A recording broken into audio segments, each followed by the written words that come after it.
First, I'd like to welcome everyone to the webinar, What Every Executive Career Toolbox Should Contain to Stay Competitive.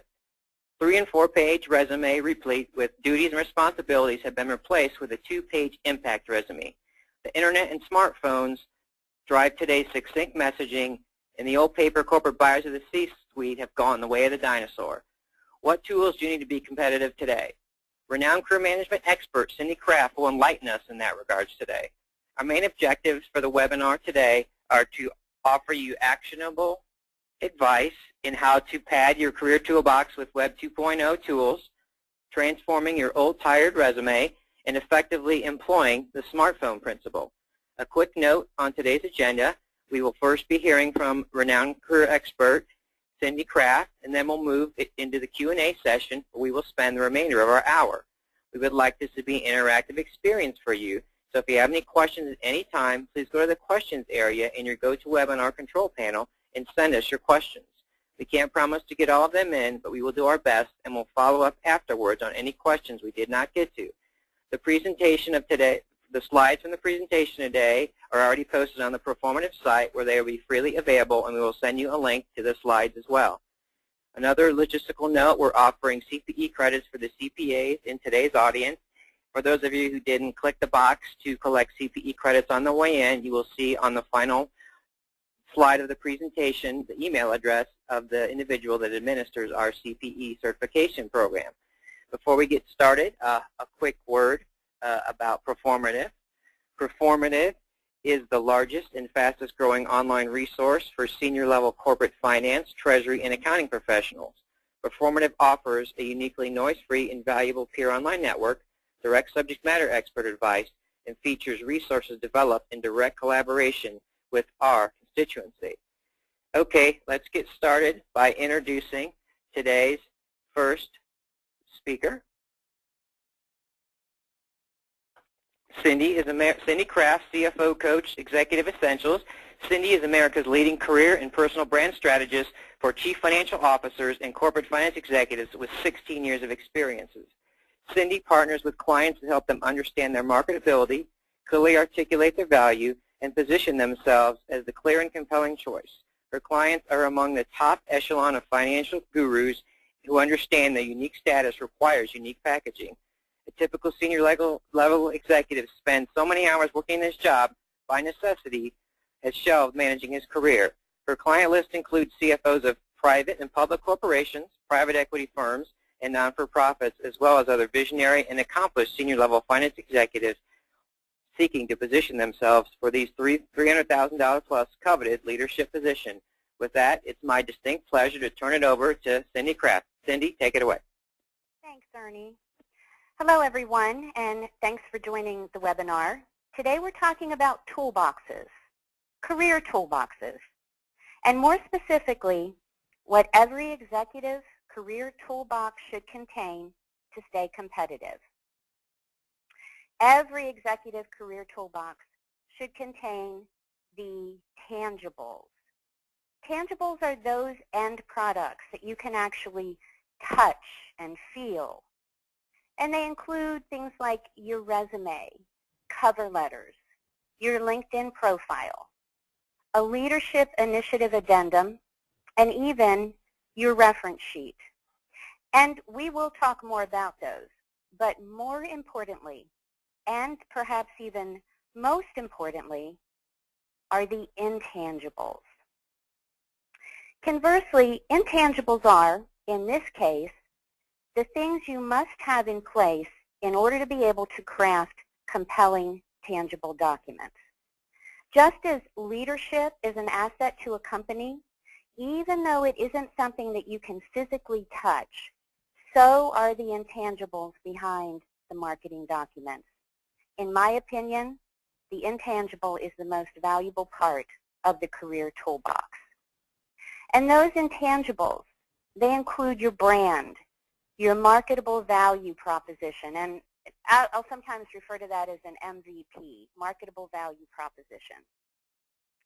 Your compelling message, the right targeted audience, your network, and last but not least, good career management habits.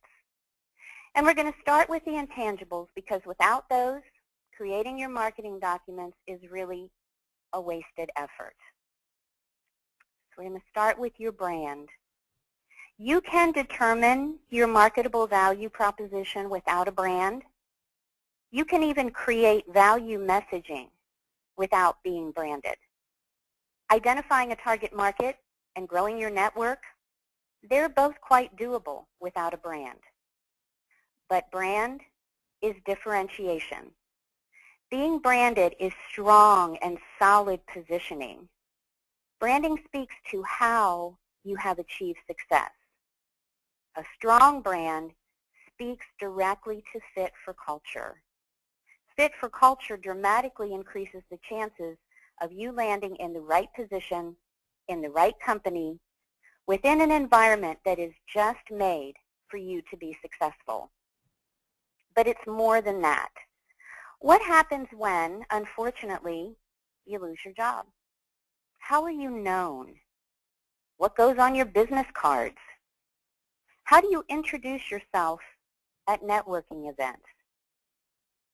Rather than a CFO, maybe you've built a reputation of navigating corporate landmines or moving vision into results. Your brand transcends job title. In fact, your brand statement and brand tagline are the essence of who you are and what you do, rather than a former or, well, up until last week, or I was, or in my most recent. You are known for something, irrespective of your job title or lack of job title, and it is captured within your authentic brand. You know what a value proposition is, right? According to Investopedia, it is a business or marketing statement that summarizes why a consumer should buy a product or use a service. This statement should convince a potential consumer that one particular product or service will add more value or better solve a problem than other similar offerings. I want to repeat that. One particular product or service, in this case would be candidate, will add more value or better solve a problem than other similar offerings. You are probably most familiar with this term, sometimes called a unique selling proposition, if you're buying a car or you recently bought a car. Think Volvo versus a sweet sports coupe. Or a technology gadget. Think iPhone versus a Droid. Or a washer and dryer, stackable or top of the line, environmentally friendly. Often what you buy is determined by what you need. If you're a family man and looking for wheels to transport your family, even though you might want that sweet sports coupe, the reputation of something like a Volvo for safety and dependability, not to mention the need for room to carry your growing family, would win out. If you're into gadgets, an iPhone and an iPad might win the day because they are what you want. But if what you really need is a great interface with Windows programs, you might end up with something from the Windows phone line. And if you're living in a cramped apartment in downtown Manhattan, environmentalist or not, the old-time stackable washer and dryer just might be the only option because it is designed for small spaces and it meets your need. In the same way, the uniqueness of a product's deliverable plays into purchasing decisions. So a company hires candidates who can offer up a proven record of delivering solutions to the kinds of problems it is experiencing. The company has a need, and it needs someone who can fill that need. The company might want to hire the board chair's good buddy and fun guy Frank as CFO, but sans a record of being able to solve its current problems, undoubtedly need will trump want. Duties and responsibilities do not set you apart. If anything, They make you look more like your competition rather than the purple cow normally associated with a marketable value proposition. Your greatest value is rooted in an ability to take away pain. When you can offer up that positioning as a problem solver, you found your MVP. If your message is that you have held these responsibilities or those duties, you really don't have a message, and it certainly is not compelling. Only when you've figured out your MVP can you craft your communication message and execute a plan that will culminate in a sale and purchase. In this transaction, you, the candidate, are the seller, and the company where you want to work is the buyer. And I truly think the where you want to work is a critically important piece of the equation. We'll talk about that next when we discuss target audience. But without an MVP, you're really just one of many CFOs or finance executives or finance chiefs, or you fill in the blank.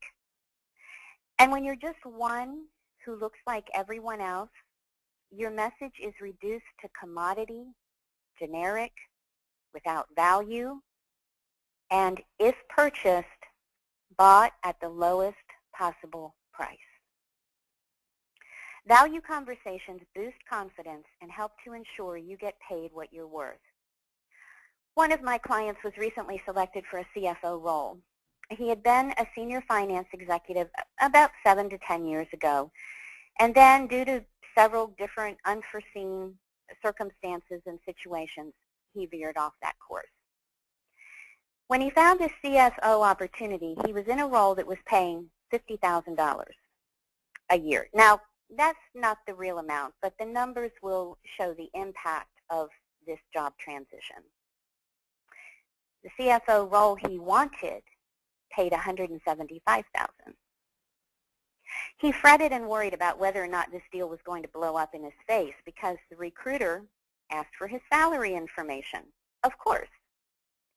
However, she asked for that salary information after the interview, at which interview my client asked the CEO what the position paid. So my client knows what the company has budgeted, and he knows that the recruiter knows both salaries, and is convinced there was not going to be a good ending to the story. And it was a dream job for him, which only ramped up his angst. But you know what he did have? Value.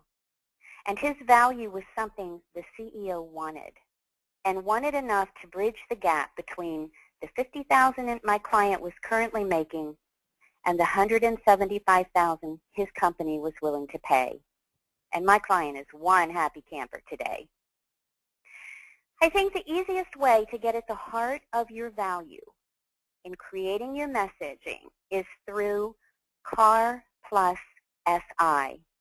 Challenge, action, results, plus longer-term strategic importance. What were the challenges, problems, issues, or the situation that you stepped into? That's the pain point. What kind of actions did you take? What was the measurable result to the bottom line?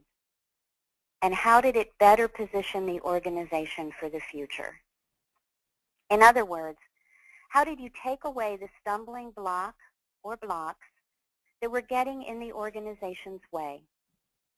It is important for you to be clear about how you've added value so the reader is crystal clear, because in an initial review of your resume or a conversation with a recruiter or a networking exchange, the other person is not going to figure it out for you. Once you've got your MVP and have honed your message, then it is important to identify who needs to hear it. And not everybody does need to hear it. Let's think about this in terms of TV shows.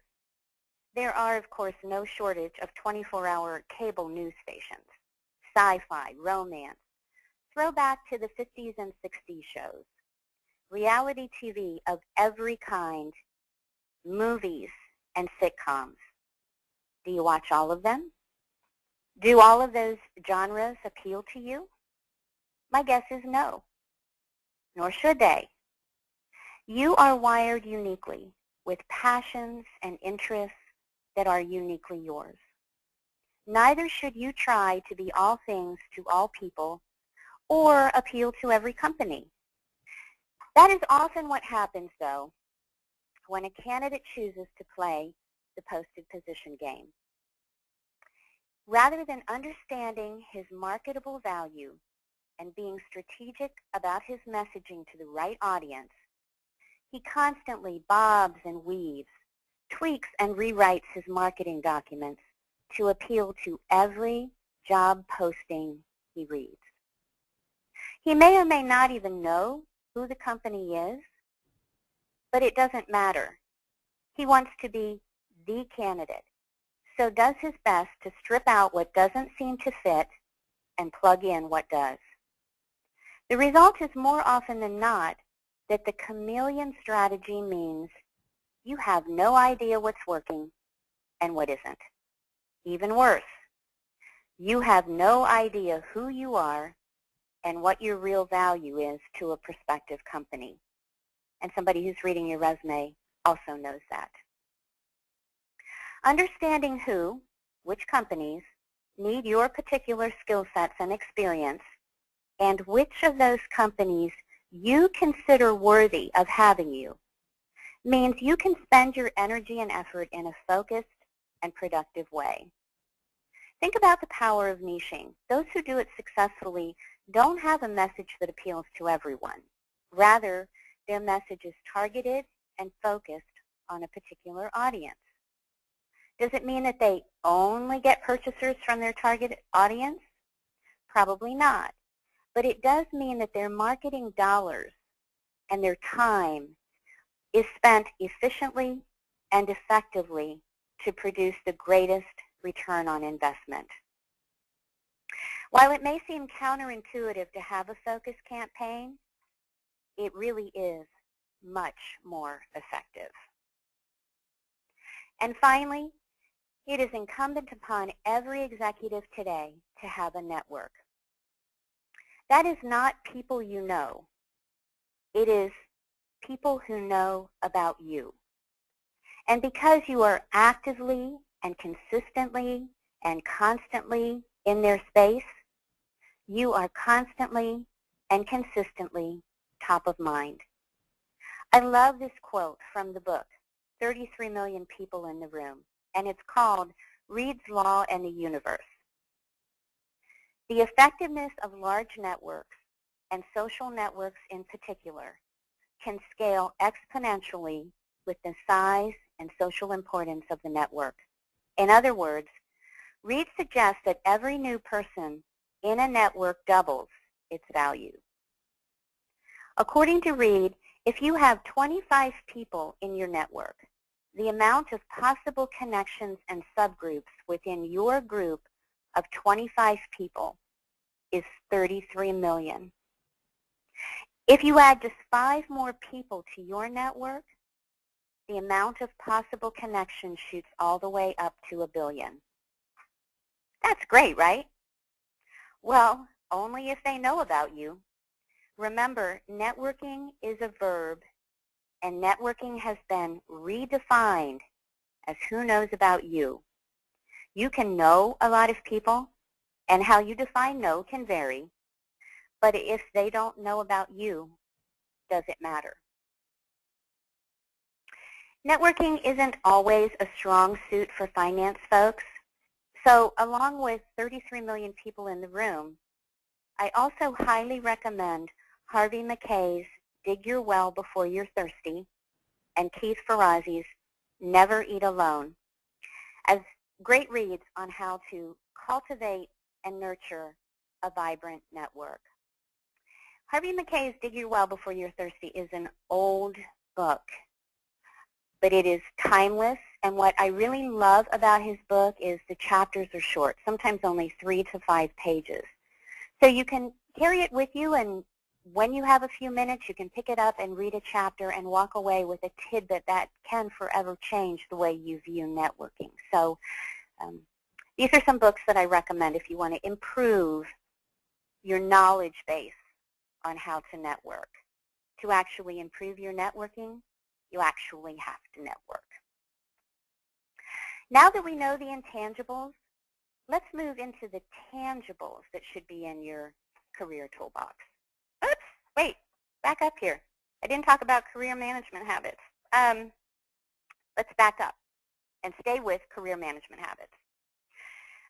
Good career management habits. I heard someone say you should start networking for your next position as soon as you land. Yes, you should always be networking. But there are also some other good habits to embrace as part of an overall, longer-term career management strategy. Those include making sure your brand visibility is consistent and constant. Keeping your online visibility up to date. Staying on the radar screen of your target audience.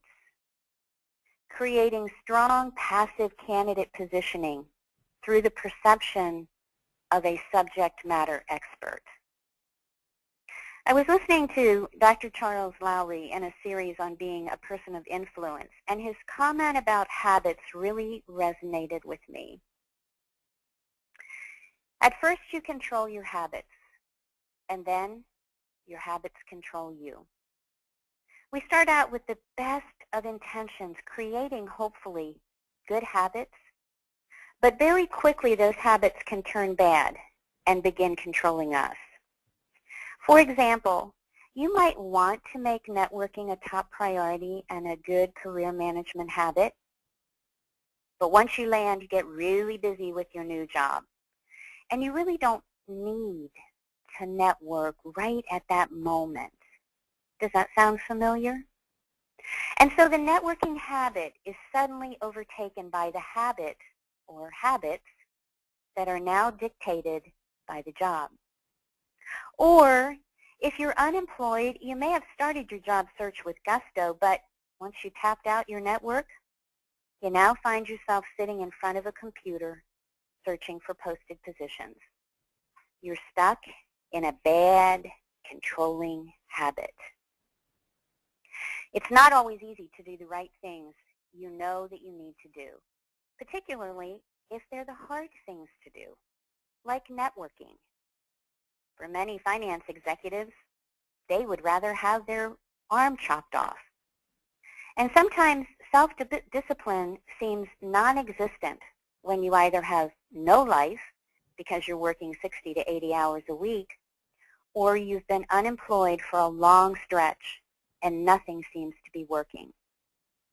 A long-term career management strategy is just a necessity today. Those who are unemployed, particularly who were blindsided by the loss, are crawling through this process way behind the 8 ball. Some are simply shell-shocked, others discouraged, frustrated, anxious, and confused. Job search today is a new game with new rules. And if you don't know the game or the rules, the process is not only more challenging, but you'll find yourself back in that same pit over and over and over as you ride the get a job, work a job, lose a job, hunt for a job, get a job carousel. You wouldn't run your company without a business plan, right? This is your business plan for your career, and it needs to be worked and worked habitually to keep you in the driver's seat of your career. Now, let's move to the tangibles. And let's start the conversation on resumes by incorporating the importance of a target audience. I recently read an article by one of my colleagues that said this: customizing your job search for each position you apply to can be critical in today's job search. If you're playing the posted position game, she's right. But this strategy will still be an exercise in frustration because it is so ineffective. You will spend a lot of time, effort, and energy trying to be all things to all people for very little reward. And the one thing it often leads to is a position that isn't a truly good fit for you in a company with a culture that isn't necessarily a good fit either. If you have a clear and compelling branded marketable value proposition and a well-defined target audience, your resume should not have to be tweaked, modified, changed, or rewritten. You know your strengths, your passions, your skills, where you've had success, what you would like to be doing more of, and who needs what you bring to the table. Those things don't change. Neither does your solid positioning as a subject matter expert within a well-defined space. According to a very recent ladder study, your resume gets a 6-second initial fit, no fit review. Whether you agree or disagree with that time frame, remember, we are now in the age of the internet and smartphones, and whatever that initial review time frame is, it is short. In advertising, a 30-second commercial on TV is a 3-second spot on the web. And now, what used to be a 12 to 15-second initial review of your resume has undoubtedly grown shorter. This is a critically important point. With the advent of the internet, smartphones, and Twitter driving how we communicate, short and compelling has become even more important in our give it to me fast, make me care world. The most high-value piece of real estate on your resume is the top half of the first page. If you haven't told the reader to take some action within that time frame, it could be a lost opportunity. If you fold your resume in half and what you see is a paragraph of vague generalities, usually under the guise of a summary or a profile, followed by a list of keywords, your resume is probably missing the value mark and your MVP questionable. At the senior level, the tendency is to do a pure reverse chronology resume. That just isn't always the best strategy. Neither is selecting a format you like and using format to drive strategy. Your strategy should always drive formatting, beginning with front-loading value in the top half of the first page of the resume based on your marketable value proposition and your goal. Remember, there is no promise of value in duties or responsibilities. In fact, at the senior level, with a typical career path, it is assumed that you have acquired specific experience in the areas of duties and responsibilities. Provide just enough of your scope of responsibility to facilitate a reader's apples-to-apples comparison, and then move on to the real meat of the resume, your value to a prospective company as a problem solver. And don't forget, white space is key. In a 6-second review, very small font with no white space will simply be tossed. Less is more, particularly if it is rooted in value. I see so many resumes with ½ an inch all around margins, 8-point font, and long, long lists of bullets of duties and responsibilities mixed with a few measurable impacts and absolutely no white space. With such density, nothing stands out, and such a resume is definitely not smartphone nor 6-second review friendly. Yes, 2 pages is enough, even if you have 25 to 30 years of experience. This is an example of the top half of the first page of a resume I did for one of my CEO clients. Obviously, this client's name and contact information would have appeared at the top, but if you folded this page in half, you would see the value that is packed into that section. The bullets support the general statements made in the short opening paragraph. The columns on the right side provide critically important to this client information at a glance. In this case, he has worked for a very high-profile company that's immediately clear in the top half of the first page, even though they may not appear in the experience section until the second page. He has been quoted numerous times, which means he's a subject matter expert with strong, positive visibility among credible sources who can attest to his successes. It is only then that we move into his professional experience section. Remember, a resume is a marketing document designed to get you an interview for the kinds of positions you want to be doing. It is not, and was never intended to be, a data dump for everything you've ever done or every duty and responsibility you held over a 15 to 25-year career.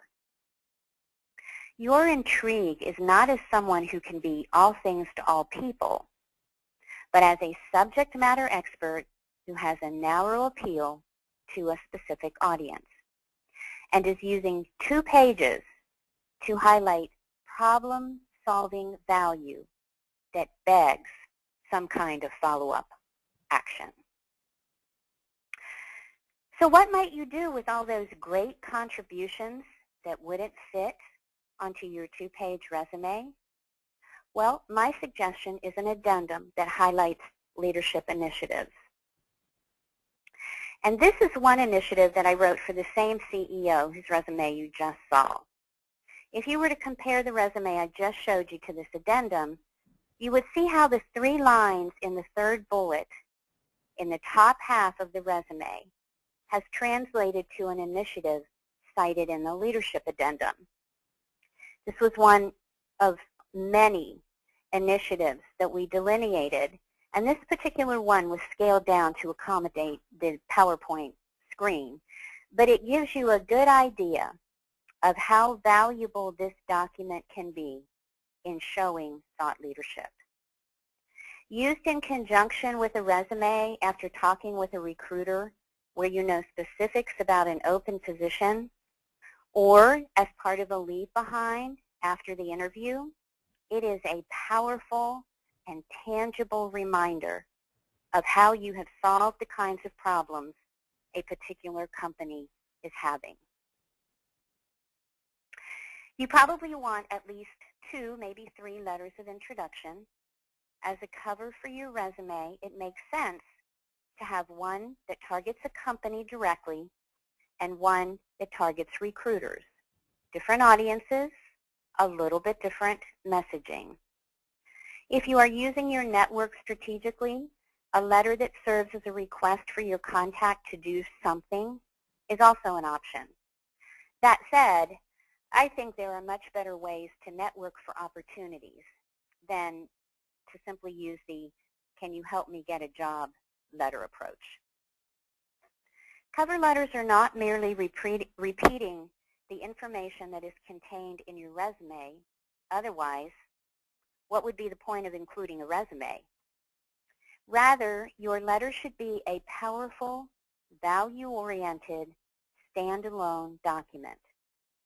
And while cover letters are your personal marketing documents, beginning every sentence with I was, I did, I have, I am, I would, can give the perception of shameless self-promotion. Remember, it's not about you. It's about the value that you can deliver to a company, which makes it all about the company. As the minimum of a digital footprint, your completed LinkedIn profile is a necessity, and it must be complete to compete. The things I believe are important to having a completed profile include your headline. This is not your job title. It's 100 characters to focus on brand, differentiation, and industry space. Use it wisely and completely. Your summary. Remember the old corporate bios companies had? Someone would call up and ask for information on the company and its executive team, and a package containing a corporate bio and individual bios for each officer would be printed and mailed. The summary is the Web 2.0 version of that old corporate speak bio, and you get 2,000 characters to write your compelling value narrative in the first person. Your experience is not a cut and paste of your resume. Otherwise, there really is no need for a recruiter to request your resume. But it should follow the format of your resume, meaning a brief apples-to-apples comparison plus a bullet that illustrates a measurable impact. Make sure that your education section is complete. Uncompleted sends myriad red flags, and honesty is the best policy. I'm sure you've seen some of the headlines about people inventing their education and degrees. Dave Edmondson, the CEO of Radio Shack, claimed to hold degrees in psychology and theology from Pacific Coast Baptist College, except he never graduated. Uh-oh. And he was fired once the media broke the story. Or Ronald Zarella, the CEO of Bausch & Lomb, who said he had an MBA from New York University, except he never graduated. And a trail of product recalls and product liability lawsuits have followed him out the door. Just don't do it. Don't even embellish a tad. It's just too easy today to uncover the truth, and trust me, the truth will eventually be uncovered, and Google will have a field day with it. You need recommendations. Often they can be a first screen to a recruiter. Rather than lots of vague, general attaboy recommendations, focus on a handful of quality, meaty recommendations that speak directly to your marketable value proposition, thereby adding credibility to and verifying the perceived value you bring. You can join up to 50 groups, and I recommend joining 50, but only be active in 2 to 3 that allow you to showcase your subject matter expertise. If you do any public speaking or webinars that include PowerPoint presentations, you can upload them to Google Presentation and or SlideShare. If you read interesting things that are a part of your authentic brand, you might want to think about using the Amazon reading list. These other apps can further your brand, raise your visibility, and differentiate you from the competition. You know, all of those critically important intangible things. Lest you think I exaggerate about the importance of a LinkedIn profile, listen to one marketing and brand strategist who blogged about the parallels between a job search and a permanent political campaign. He says, one firm I consulted with almost didn't hire a qualified senior executive because, lacking almost any online presence, they strongly suspected he had fabricated his background. Wow. He hadn't, but the elaborate process of verifying his story nearly cost him the job. And finally, your reference sheet. I recommend 5 people who know you in a variety of ways. Those to whom you report, board members, investors, shareholders, and they can be past or present. Folks with whom you are peers, those who do or have reported to you, and any third parties with whom you've interacted, bankers, lawyers, accountants, even customers. You want their name, title, company name, phone, email, and their relationship to you. And one other thing about references. They have no place being discussed or provided unless and until you have a job offer. So, in summary, these are the tools I believe every executive needs in his career toolbox. The intangibles upon which your marketing documents are built, and the actual tangible result of knowing that intangible. And with that, Ernie, let's do a couple of poll questions. Thank you very much, Cindy, for that great content, as always. Before we transition in the Q&A portion of the webinar, as Cindy mentioned, we're going to launch a few polling questions. We would appreciate everyone's consideration in answering the polling question. For those of you in the audience who are after CPE credit today, you will need to answer both of the polling questions. And as a reminder for the Q&A, if you have a question you'd like us to have answered by Cindy, please ask it via the questions area in your GoToWebinar control panel. What I'll do is I'll go ahead and launch the polling questions, but as the polling questions are up, I will go ahead and start the Q&A with Cindy so we can make the most of our time with Cindy. So Cindy, first question would be, why do recruiters ask for salary information, and do I need to give it to them? Well, let's answer the second part of that question first. Yes, you do need to provide it. What's important to remember is that recruiters are different than companies. A company doesn't really deserve to have that information because they know what they have budgeted. A recruiter, as the agent or adversary, not adversary, agent is the best word, of their client, means that that information helps them to determine whether or not you are a viable candidate for their client. And that's really important because, you know, they don't want to place the wrong client and lose a relationship.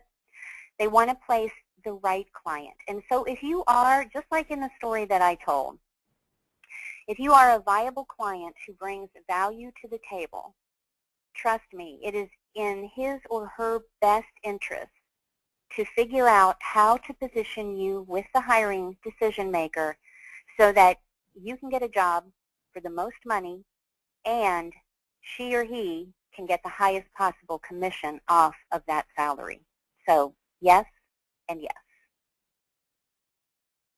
Okay, great. Thanks, Cindy. Another question is going in regards to targeting your company. So the question is, what if companies where I'm going to work aren't hiring my position? How do I make some inroads into those companies when they are doing so? Well, you know, my philosophy is it doesn't really matter whether or not a company is hiring, or at least whether or not you know that they're hiring. I think that's a better way to say it. 80+% of the job market isn't advertised. It's probably even higher at the executive level. So moving forward on the premise that you bring something valuable to the table that they need, and they need it bad enough to want to buy it, and that they will pay well to get it, is, I think, a great mindset to bring into this career game. And so making inroads is typically, you know, using your LinkedIn profile to reach out to people and tapping into your contacts in your network. Your network truly is very important. And you know, contrary to what finance executives think, probably network all day, every day. And you don't perceive it as networking because you're not actually looking for a job. You're not actually looking for anything, which is when networking is the easiest. But using your contacts to make those inroads to companies so that you can find those unadvertised, a lot of times it's referred to as the hidden job market, is really the best way. So you have proactive and you have passive. Proactive, you're tapping into your network and people on LinkedIn, which if you're doing it that way, it is networking, it is proactive. But then passively, you have a complete and compelling LinkedIn profile that attracts recruiters to you, attracts internal internal recruiters from the kinds of companies that you want to be working at. It attracts them to your profile. And it is always amazing to me how many of my clients' good leads come through their LinkedIn profile. So those are the two ways: networking proactively, a good digital footprint passively. Okay, great. Someone's asking if you would please repeat the rule set regarding providing references and when they should be provided. Sure. With references, I think you want about 5, and you want a good combination of how people know you. So a mixture of people to whom you report. If you work with a board members are great. If there are shareholders or investors in your current company or previous companies, they're great. Folks with whom you are peers. So those can be people that you work with, people who report to you, and then any third parties, bankers, lawyers, accountants, CPAs, and customers are great. You know, what's important to remember about references is you're not going to give a bad reference. You're going to give a good reference. So what is really important to the person that's getting it is that you give them access to people who know you in a variety of different ways so that they can all speak well of you in those variety of different ways. And you do not give your references out until you have been offered a job. You might be surprised to know how many recruiters will ask for references at the front end, and then they will actually recruit your references for the positions that they have. That's what they're looking for. They're not looking to check you out. They're looking to check out the people that you use as references because they're undoubtedly, because many people do that, they're higher level candidates. So references shouldn't even be in the equation until a job has been on the table, a job offer is put on the table. Great. We have a lot of great questions. This one I find particularly compelling. How do you move the company to understand your value if they're not really sure what they need in the position? Boy, those things that are outside of your control, right? I assume that the question means that a candidate believes he would be a good fit for the company, but the company doesn't see it. If that's not the correct basis of the question, please feel free to interrupt or follow up Ernie or whoever asked that question. But, you know, there are some things that you have control over and some things that you don't. And the answer to this question is, if a company doesn't know that it needs you, do you really want to be working at that company? My guess is that if they don't really know they need you, they're going to undervalue you, and you're going to be pretty unhappy in a relatively short period of time. It's interesting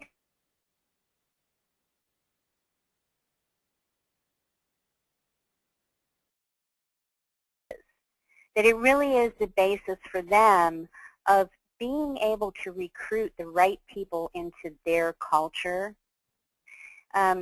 I think sometimes the disconnect of knowing what a company needs is when you're dealing with HR.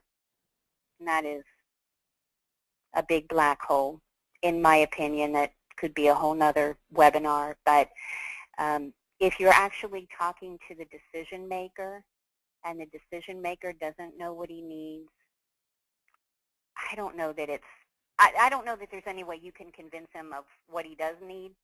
You don't know the company, you don't work there, you don't really know their needs, you're making an assumption. But if he doesn't know, it sounds to me like it's a pretty disorganized organization, different than if it's HR, who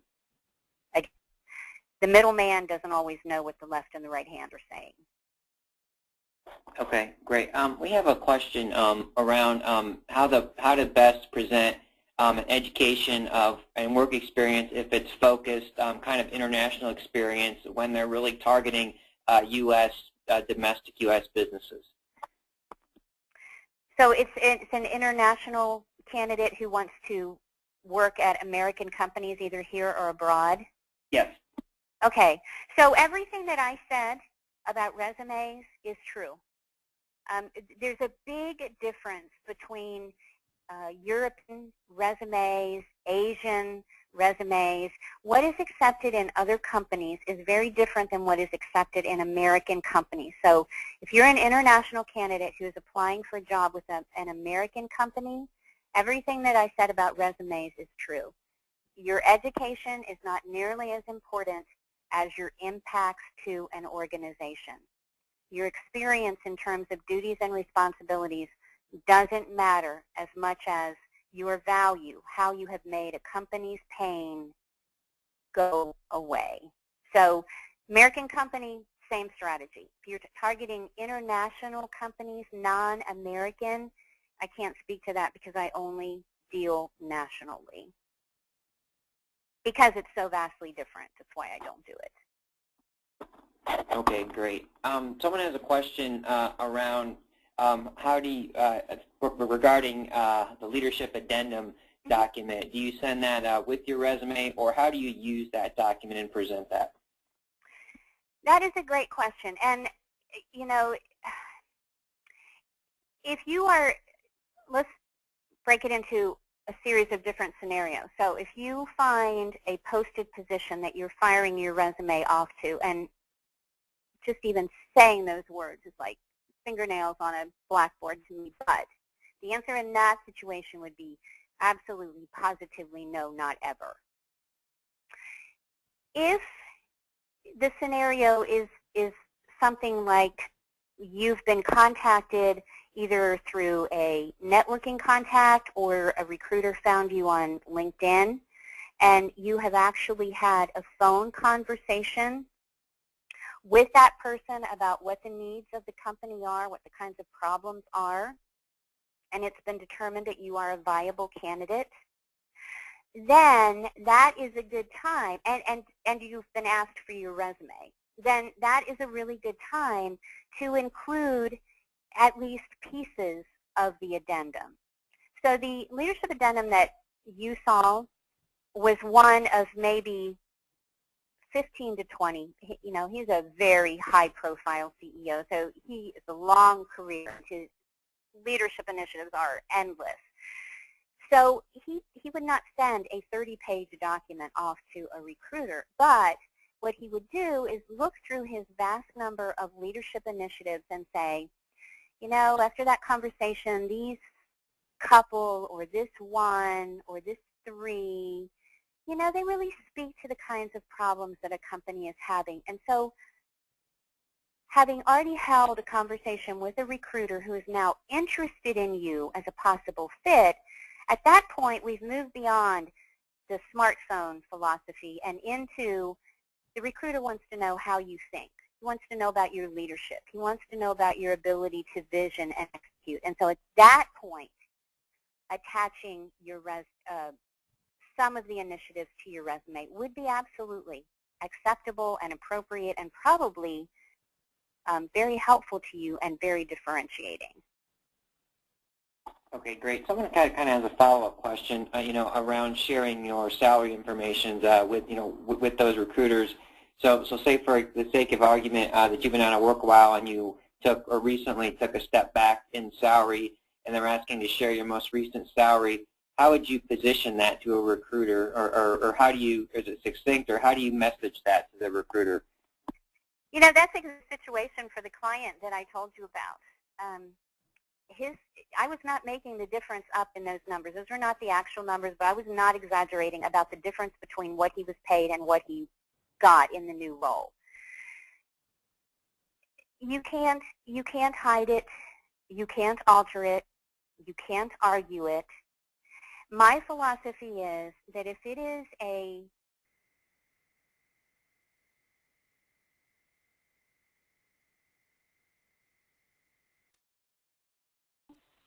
will mitigate a big salary difference. If you don't have value, it really doesn't really matter much about the money. But if you have some issues, again, it's in the best interest of the recruiter to get you the most money because it puts the most money in his or her pocket.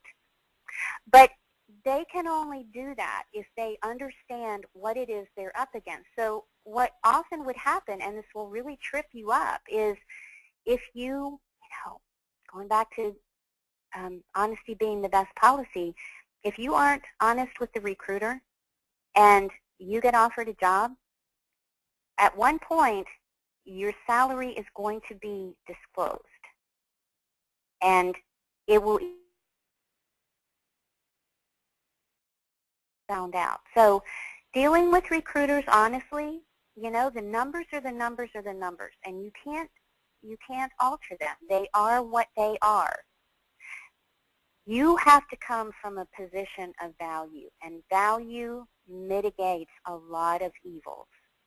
Salary is one of those evils. Okay, great. We have time for a few more questions.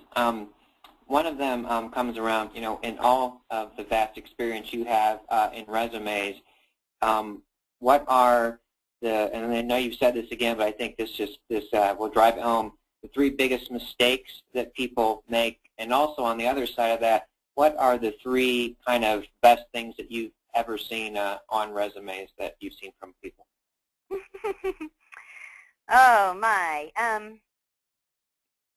Well, let's see. The 3 biggest mistakes, I think a lot of them kind of run into one another, but definitely one is the duties and responsibilities thing. And you would just be amazed how many resumes I see that are that. So duties and responsibilities.